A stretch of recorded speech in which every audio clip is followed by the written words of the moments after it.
আসসালামু আলাইকুম, আমি মোহাম্মদ রেজা আরএসটি সফটবিডির পক্ষ থেকে Excel with live project Bangla series টিউটোরিয়ালে আপনাদেরকে জানাচ্ছি আবারও স্বাগতম। তো বন্ধুরা, এমএস এক্সেলের বেসিক টিউটোরিয়ালে আজকে আমরা যেই অপশনটা নিয়ে আলোচনা করব সেটি হলো এমএস এক্সেলের হোম মেনুর নাম্বার রিবন গ্রুপটা নিয়ে আলোচনা করব। গত পর্বে আমরা এই অপশনগুলো নিয়ে আলোচনা করেছি, ক্লিপবোর্ড, ফন্ট, অ্যালাইনমেন্ট। আজকে আমরা নাম্বার ফরম্যাটিং রিবন গ্রুপটা নিয়ে আলোচনা করব। যদি আপনারা আমার আগের ভিডিওগুলো দেখে না থাকেন তাহলে অবশ্যই রিকোয়েস্ট করব আমার যে আগের ভিডিওগুলো আছে সেই ভিডিওগুলো আপনারা দেখে তারপরে এই টিউটোরিয়ালটি শুরু করবেন। তো নাম্বার ফরম্যাটিং রিবন গ্রুপে যদি আমরা আসি তাহলে এখানে আমরা দেখতে পাবো অনেকগুলো অপশন আছে। তার ভিতরে আছে কারেন্সি, তারপর পার্সেন্টেজ, তারপরে কমা, তারপরে হচ্ছে যে increase decimal and decrease decimal. ঠিক আছে, তো আসলে এই অপশনগুলো দিয়ে এমএস এক্সেলের এমএস এক্সেলের কীভাবে কাজ করতে হয় আমি বেসিকটা নিয়ে আমি আলোচনা করব। তো যদি অ্যাডভান্স লেভেলের যেই টিউটোরিয়ালগুলো আমি তৈরি করব পরবর্তীতে আমার এই বেসিক টিউটোরিয়ালগুলো শেষ করার পরেই অবশ্যই আমি আমার অ্যাডভান্স এক্সেলের পরে অ্যাডভান্স টিউটোরিয়ালগুলো তৈরি করব। তো সেই টিউটোরিয়ালে আমি এই অপশনগুলো নিয়ে কিভাবে অ্যাডভান্স কাজগুলো করা হয়ে থাকে সবগুলা ডিটেলস আকারে আলোচনা করব। তো চলুন আজকে আপাতত বেসিকগুলো নিয়ে আলোচনা করি। তো আরেকটি কথা, যদি আমার এই টিউটোরিয়ালটি আপনাদের কাছে ভালো লেগে থাকে তাহলে অবশ্যই আমার এই চ্যানেলটি এখান থেকে সাবস্ক্রাইব করে দেবেন এবং পাশে থেকে বেল আইকনটি প্রেস করে দিবেন। যখনই আমি আমার চ্যানেলে নতুন কোনো ভিডিও আপলোড করব সেটির নোটিফিকেশন আপনারা পেয়ে যাবেন। তো চলুন আমরা আমাদের মূল কাজে চলে যাই। তো এমএস এক্সেলের যে অপশনগুলো নিয়ে কাজ দেখাবো আজকে সেটি হলো যে আচ্ছা, আমরা এখানে যদি এটা প্রথমে এটি দেখাবো আমরা যে কারেন্সি বা বিভিন্ন টাকা বা ডলার যেই ইয়েটা দিয়ে কাজ করতে হয়, আসলে অ্যাকাউন্টিং নাম্বার ফরম্যাট এটাকে বলা হয় এক্সেলের ভাষায়। আমি এখানে আমার মাউস পয়েন্টারটা নিয়ে গেলে আপনারা দেখতে পাচ্ছেন অ্যাকাউন্টিং নাম্বার ফরম্যাট, অর্থাৎ এটা দিয়ে কী ধরনের কাজগুলো করা হয়ে থাকে। তো এটা দিয়ে মূলত যে বিভিন্ন টাকা, দেশের টাকাগুলো থাকে যেগুলো বাংলাদেশে হলে মানে টাকাই, এখানে আমি আপনাদেরকে দেখানোর চেষ্টা করি। এখানে ক্লিক করলাম, দেন এখানে যদি ক্লিক করি তো এটা ডলারে চলে আসছে। তো আপনি যদি চান এখানে যে না ডলার না, আপনি যদি চান ইংলিশ ইউনাইটেড কিংডম এই ফরম্যাটে করবেন সেটি হবে। যদি আপনি চান এখানে ক্লিক করুন চাইনিজ হবে। তো এখানে অনেকগুলো ফরম্যাট আছে, তো আপনি যেটি চান সেটি করতে পারবেন। এ গেল আপনার অ্যাকাউন্টিং নাম্বার ফরম্যাট অপশনের কাজটা। তো আমি একটু পিছনের দিকে আমার আগের অবস্থানে নিয়ে যাই এক্সেলটাকে। হ্যাঁ, এবার ঠিক আছে। তো এটা গেল আমার হচ্ছে যে অ্যাকাউন্টিং নাম্বার ফরম্যাটের কাজটুকু গেল।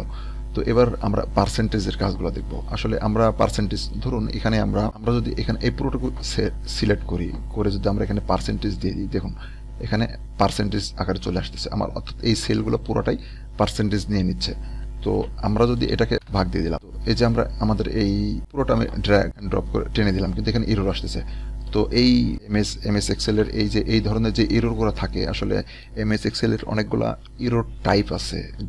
এটার উপরে আমি সামনের দিকে আমার আরও টিউটোরিয়াল তৈরি করব। সেই টিউটোরিয়ালগুলোর ভিতরে আমি অবশ্যই আপনাদেরকে দেওয়ার চেষ্টা করব যে এমএস এক্সেলের কী ধরনের এরর টাইপগুলো থাকে, আর এই এরর টাইপগুলো দেখার পরে আপনারা বুঝবেন কিভাবে যে আসলে এটি কোন ধরনের এরর। তো আমি আজকে এই টিউটোরিয়ালে আমার দেখাচ্ছি না। তো আমি যদি এখানে আমার ফিল করে দিই, হয়ে গেল। তো এখন যদি আমরা এখানে পার্সেন্টেজ করতেছি, এখানে সিলেক্ট করলাম পুরোটা করে, দেন এখানে পার্সেন্টেজে ক্লিক করলে আমার এই সেলের যেই এগুলো আছে সেগুলো টোটালটাই আমার কি পার্সেন্টেজ আকারে নিয়ে নিচ্ছে। এটা হলো মূলত পার্সেন্টেজের কাজটুকু। তো দেন আমি একটু ব্যাকে যাচ্ছি। তো এরপর হচ্ছে কমা। তো আমরা যদি এই শিটটাতে আসি, এই শিটটাতে আমাদের যে ডাটাগুলো আছে, তার আগে আরেকটি কথা বলবো যে এমএস এক্সেলে হয়তো বা আপনারা আমার এই যে বিভিন্ন সেলগুলো দেখছেন, যে আমি যদি এখানে আরও কয়েকটি সেল নেই, দেখুন যদি আমি এই যে আমার যে সেলগুলো দেখছেন আপনারা, বিভিন্ন কালার আছে, ঠিক আছে। তো আমি কয়েকটি ডিলিট করে দিই। তো আমার এই সেলগুলোর ভিতরে অনেক ধরনের কালার শো করছে। তো হয়তোবা আপনাদের মনে হতে পারে যে এই সেলগুলোর ব্যাকগ্রাউন্ড কালারগুলো কীভাবে দেয়। তো এটা একদম সিম্পল একটা কাজ, এটা খুব জটিল কোনো কাজ না। জাস্ট এখানে রাইট বাটন ক্লিক করবেন, ট্যাব কালার, দেন আপনার যেই কালার পছন্দ আপনি দিবেন, সিলেক্ট করে দেবেন, ব্যাস কালার হয়ে গেছে। এই যে আমি যদি আবার দেখাই আপনাদেরকে, একটা লাল কালার দিয়ে দিলাম, ব্যাস। এই যে আপনার এই ট্যাবের শিটের ব্যাকগ্রাউন্ড কালার যেটাকে বলা হয়ে থাকে। তো এই গেল এই অপশনটুকুর কাজ। তো এটি যদিও বা এই টিউটোরিয়ালের ভিতরে ছিল না, তারপরেও আমি আপনাদেরকে এক্সট্রা কিছু দেওয়ার চেষ্টা করলাম। তো চলুন আমরা দেখি কমা। তো আসলে এখানে কত আছে, 1000, 2000, 3000, 4000, 5000, এই যে কন্টেন্টগুলো আছে, আসলে আমাদের অনেক সময় হয় কি যে বিভিন্ন কন্টেন্টের পরে অর্থাৎ অ্যামাউন্টের পরে নির্দিষ্ট একটা কমা হবে, সেটা আমাদের দেওয়ার প্রয়োজন হয়। তো আমি যদি এখানে সিলেক্ট করে দেন আমি যদি কমা এই স্টাইলে ক্লিক করে দেখুন যে অ্যামাউন্টটা আসছে, ডটের পরে 2টা ডাবল শূন্য নিয়ে নিছে। তো এই ডাবল শূন্যটা নিয়ে নিছে, আমি এটা আপনাদেরকে দেখাচ্ছি একটু পরে। তো তার আগে বলি যে একের পরে অটোমেটিক্যালি একটা কমা নিয়ে নিছে। আর আমি আমার এই বিগত টিউটোরিয়ালগুলোতে আপনাদেরকে দেখিয়েছি যে এই ফরম্যাট পেইন্টার দিয়ে কী ধরনের কাজগুলো করা হয়ে থাকে বা স্মুথলি কিভাবে কাজ করবেন। এখানে হতে পারে, এখানে আমার হয়তো বা অল্প ডাটা আছে। যখন এমএস এক্সেল নিয়ে আপনারা অফিসিয়াল কোনো কাজ করবেন তখন অনেক হাজার হাজার ডাটা থাকতে পারে সেখানে। তো সেই ডাটাগুলো যখন কাজ করবেন তখন দেখা যাচ্ছে একটা একটা করে তো সিলেক্ট করে কাজ করা সম্ভব না। সেক্ষেত্রে আপনাকে কোনো না কোনো পদ্ধতি অবলম্বন করতে হবে যাতে কয়েক সেকেন্ডের ভিতরে আপনি কমা ফরম্যাট বলেন বা আপনার কারেন্সি বলেন বা পার্সেন্টেজ বলেন, যে কোনো ফরম্যাটে আপনি আপনার ডাটাটাকে সাজাইতে পারবেন খুব কম সময়ের ভিতরে। তো আমি যেহেতু আমি বিগত টিউটোরিয়ালগুলোতে আমার এই অপশনটা নিয়ে আপনাদের সাথে আলোচনা করেছি, ফরম্যাটিং, হ্যাঁ, ফরম্যাট পেইন্টারটা নিয়ে আলোচনা করছি, আমি আজকে এটার উপরে কিছু একটু দেখানোর চেষ্টা করছি। তো আমি এখানে সিলেক্ট করছি, করে আমি কমা দিয়েছি। কমা দেওয়ার পরে আমার এটা 1-এর পর একটা কমা হয়ে গেছে। তো এখন আমি চাচ্ছি যে এই নিচের যে সেলগুলো আছে সেই সেলগুলোতে কি হবে, কমা হয়ে যাবে। আমি চাইলে পুরোটা ওইতে আমি আপনাকে দেখাচ্ছি। প্রথমে সিলেক্ট করলাম এটা, দেন ফরম্যাট পেইন্টারে ডাবল ক্লিক করলাম, করে আমি যদি এখানে ড্র্যাগ করে ছেড়ে দিই, দেখুন এটি হয়ে গেছে। অটোমেটিক্যালি আপনার 2-এর পরে কমা নিয়ে নিয়েছে সে, এটি গেল। তো আপনি আরেকটিভাবে করতে পারেন, সেটি হলো পুরো সেলটি, পুরো কলামটি সিলেক্ট করলাম, দেন আমি পার্সেন্টেজে ক্লিক করলাম। আমাদের কোন সংখ্যার পরে আসলে কমাটা বসবে অটোমেটিক্যালি হয়ে গেছে। আমি আবার এখানে দেখাচ্ছি আপনাদেরকে, এটা সিলেক্ট করলাম, দেন কমাতে এখানে ক্লিক করলাম, আমার পুরো সেলটি অটোমেটিক এক ক্লিকের ভিতরে হয়ে গেছে। তো এটা গেল। আমি একটু আপনাদেরকে পিছনের দিকে নিয়ে যাই। আচ্ছা, আমার ডাটাটা এরকম ছিল। তো এখন যেটা ফরম্যাট পেইন্টার দিয়ে আপনাদেরকে দেখালাম, আসলে ফরম্যাট পেইন্টার দিয়ে সুবিধা কী পাবেন আর কলাম সিলেক্ট করে কি সুবিধা পাবেন এটা আপনারা অবশ্যই বুঝতে পারছেন। আমি আর একটু আপনাদেরকে দেখানোর চেষ্টা করবো। সেটি হলো, আমি যদি ফরম্যাট পেইন্টার দিয়ে করতে চাই, যে এখানে সিলেক্ট করলাম, দেন কমা দিলাম, আমাকে একটা করে নিতে হচ্ছে, যে কোনো একটা আমাকে কমা স্টাইল করে নিতে হবে। দেন আমাকে এখানে যে ফরম্যাট পেইন্টারে ডাবল ক্লিক করে দেন আমি এখানে যে সবগুলো সিলেক্ট করে দেবো, দেন এটা হবে। বাট এখানে এরকম হতে পারে যে আপনার এই শিটে, যেমন ধরেন এই যে এরকম অনেক ডাটা আছে এই শিটটাতে, আপনার এই শিটে অনেক ডাটা আছে, এই ডাটাগুলোকে একটা একটা করে এরকমভাবে ধরে অনেক সময় সাপেক্ষ।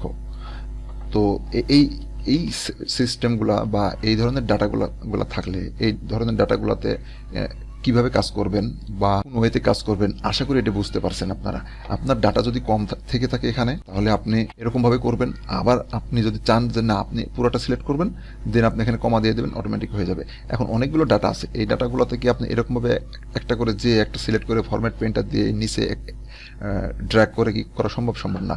জাস্ট সিলেক্ট করব অ্যান্ড কমাতে ক্লিক করব, অটোমেটিকই আমার 1 সেকেন্ডের ভিতরে আমার পুরো কলামের ডাটাগুলোকে সে কমা দিয়ে সেপারেট করে দিবে। তো এটা হচ্ছে যে সুবিধা। আচ্ছা, ফরম্যাট পেইন্টার আর কমা দেখালাম, যে আসলে দেখানোর উদ্দেশ্যটা আমার এটাই যে আপনি ফরম্যাট পেইন্টারটা কখন ব্যবহার করবেন বা কমাটা কখন ব্যবহার করবেন, যাতে আপনারা বুঝতে পারেন বিষয়টা, যে আসলে আমার এই ক্ষেত্রটাতে এই ধরনের ডাটা থাকলে আমাকে কিভাবে কাজ করতে হবে, আর এরকম ধরনের ডাটা থাকলে আমি কিভাবে কাজ করতে পারি। আপনার 2টা ওয়ে বা একটা 2টা 3টা ওয়ে না, যতগুলো ওয়ে আছে আপনার জেনে থাকলে আপনার অ্যাডভান্স লেভেলের কাজগুলো যখন করতে যাবেন তখন আপনার অনেক সুবিধা হবে আপনাদের। সেই জন্য আমি আপনাকে ফরম্যাট পেইন্টার এবং কমা 2 রকমভাবে কাজ করাতে দেখালাম। তো এই গেল। তো এবার পার্সেন্টেজ তো আমি আপনাদেরকে দেখিয়েছি। তো এবার আছে আমাদের হচ্ছে যে এই অপশনটা, অর্থাৎ এটি আমরা যদি মাউস পয়েন্টারটা নিয়ে যাই, দেখুন মাউস পয়েন্টারটা নিয়ে যাওয়ার সাথে সাথে আমার এখানে নাম শো করতেছে increase decimal and decrease decimal. অর্থাৎ আমি যদি আপনাদেরকে একটু দেখানোর চেষ্টা করি, সেটি হলো আমি এটা সিলেক্ট করলাম, তো আমি এই পুরো ইয়েটি সিলেক্ট করলাম, কলামটি সিলেক্ট করলাম, দেন আমি এখানে কারেন্সিটা সিলেক্ট করে দিলাম। কারেন্সি সিলেক্ট করে দেওয়ার পরে দেখুন যে আমার এখানে চেঞ্জ হয়ে গেছে ডাটাটা। কি চেঞ্জ হয়েছে, যে আমার এই জায়গাটাতে আমি যদি ফলো করে দেখুন, আপনারা যদি ফলো করেন দেখেন এখানে এই ডটের পরে ডাবল শূন্য আসছে, দুইটা জিরো আসছে। তো আমি কিছুক্ষণ আগে আমার টিউটোরিয়ালের ভিতরে বলেছি যে আপনাদেরকে যে এই যে ডটের পরে যে দুইটা জিরো আসছে বা দুইটা সংখ্যা আসছে, জিরো আসতেছে, এটা নিয়ে আমি একটু ডিটেলস আলোচনা করব। তো আমি আপনাদের সাথে এখন একটু আলোচনা করতেছি এটা নিয়ে। তো চলুন। তো এই যে আমি কারেন্সি সিলেক্ট করার পর কি হলো, আমার এখানে দুইটা জিরো অ্যাড হয়ে গেছে এখানে। তো তার আগে আমি আপনাদেরকে বলিনি, আগে এই দুইটা অপশনের কাজগুলো আমি আপনাদেরকে দেখাইনি, তারপরে আমি সেটি বলতেছি। তো এখন চাচ্ছেন আপনি যে এই যে পুরা সেলটি আছে পুরাটা সিলেক্ট করলাম, আপনি দুই রকমভাবে করতে পারেন। আপনি এটা একটা সিলেক্ট করে করতে পারেন। এখানে ক্লিক করলে সাথে সাথে কি হচ্ছে, আপনার এখানে ডটের পরে আপনার জিরো বাড়তেছে, ঠিক আছে। ডটের পরে যে প্রথমে আমাদের কম ছিল, কয়টা ছিল, দুইটা ছিল। এখন যদি আমি এখানে ইনক্রিজ ডেসিমালে ক্লিক করি, দেখুন একটু একটু করে বাড়ছে আপনার ডাটা, এই ডটের পরে জিরোটা। তো দেন আমি যদি এখানে সিলেক্ট করে আবার যদি কমানোর প্রয়োজন হয় তাহলে এখানে কমিয়ে দিলাম। এই যে আপনি যদি চান এরকম রাখতে এরকম রাখলেন। আপনার যদি মনে হয় যে না পুরোটা সিলেক্ট করে করব, এটা পুরোটা সিলেক্ট করে এই তো করে ফেললেন। তো এখন কথা হচ্ছে, আচ্ছা এই দুইটা রাখলাম। তো দুইটা রাখার পরে আমি এখানে যে যদি এই জায়গায় ক্লিক করি, দেখুন যে এখানে সব ডেসিমাল প্লেস কতটা শো করে যাচ্ছে। আপনারা এই অপশন থেকেও সিলেক্ট করে এই অপশন থেকেও কাজ করতে পারেন। আমি যেটি দেখাতে চাচ্ছিলাম সেটি হলো যে এই যে ডটের পরে যে দুইটা জিরো আসতেছে, এটা আমরা কম বেশি করব কিভাবে। তো আমি সিলেক্ট করলাম, দেন আমি এই যে আমাদের রিবন গ্রুপ শর্টকাট এটাকে বলা হয়, রিবন গ্রুপ শর্টকাট। তো এখানে ক্লিক করলাম, করার পরে এখানে যদি আমি 5 দিয়ে দিলাম, দেন এখানে ক্লিক করলাম, দেখুন আমার অটোমেটিক এখানে 5টা জিরো নিয়ে নিয়েছে। আমার যদি কমানোর প্রয়োজন হয়, দেন আমি এখান থেকে এই যে অ্যারো বাটনটা আছে ড্রপ ডাউন, এখানে অ্যারো বাটনে ক্লিক করে আমি কমাই দিলাম। আমি যদি আরও রাখতে চাই আরও রাখবো, আমি যদি এখান থেকে কমাই দিতে চাই, এই যে 3টা রাখলাম, এই যে 3টা হয়ে গেছে। তো আশা করি এইখান থেকে আপনারা ডটের উপরে যে এক্সট্রা জিরো থাকে সেগুলো কিভাবে কমাবেন, কিভাবে কাজ করবেন, দুইটা ওয়েতেই আপনাদেরকে দেখাই দিয়েছি আমি, যে আপনারা এটা পুরোটা কলাম সিলেক্ট করে দেন এখানে থেকে বাড়াইতে পারেন, ডিগ্রেস থেকে বাড়াইতে পারেন, ডিগ্রেস থেকে চাইলে কমাই দিতে পারেন আপনাদের ইচ্ছা মতো। আর হলো যে এখন হচ্ছে যে আরেকটি অপশন আছে, সেটি হলো এমএস এক্সেলের এই অপশনটা নিয়ে আপনাদেরকে কাজ দেখাবো একটু। তো এখানে আছে অনেকগুলো অপশন, কি general, number, currency, accounting, short date, long date, time, percentage. অর্থাৎ এখানেও পার্সেন্টেজ আছে, কমা আছে, তো এখানেও পার্সেন্টেজ আছে, বাট একটু আলাদা আছে, ঠিক আছে। তো এখানে নাম্বার আছে, তো কারেন্সি এখানেও আছে, অ্যাকাউন্টিং এখানেও আছে, শর্ট ডেট, লং ডেট। তো এখন জেনারেলটা নিয়ে আমি আপনাদেরকে একটু দেখানোর চেষ্টা করছি। তো এখানে যদি আমি কোনো কিছু সিলেক্ট করে দেন, এটা দেখুন আমার ফরম্যাট এখানে জেনারেল ফরম্যাট হয়ে আছে, আমার এই জায়গাতে সিলেক্ট হয়েছে জেনারেল ফরম্যাটে। এখন যদি আমি এটাকে সিলেক্ট করি, দেন আমি যদি বা এটা সিলেক্ট করলাম করে যদি আমি এখানে নাম্বার ফরম্যাট দিই, দেখুন এটা আমার নাম্বার ফরম্যাটে চলে আসছে। কারেন্সি ছিল আমার এতক্ষণে, এটা নাম্বার ফরম্যাটে চলে আসছে, বাট এটা আমার কিন্তু এটা কাস্টম হয়ে আছে, আর এটা জেনারেল। তো আমি যদি পুরোটা সিলেক্ট করি, দেন আমি এখানে নাম্বারে সিলেক্ট করার সাথে সাথে এটা আমার পুরোটা কি নাম্বার ফরম্যাটে চলে আসছে। দেখুন আমি এখানে মাউস পয়েন্টারটা এই সেলে রাখলে আমার এখানে নাম্বার ফরম্যাট চলে আসছে।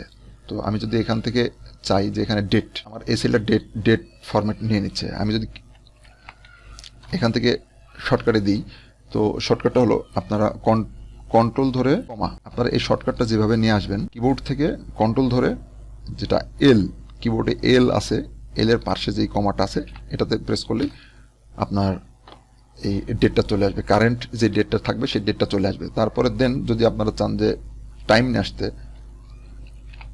কন্ট্রোল শিফট ধরে আপনারা সেই কমাতে প্রেস করলে আপনার কারেন্ট টাইমটি এখানে চলে আসবে।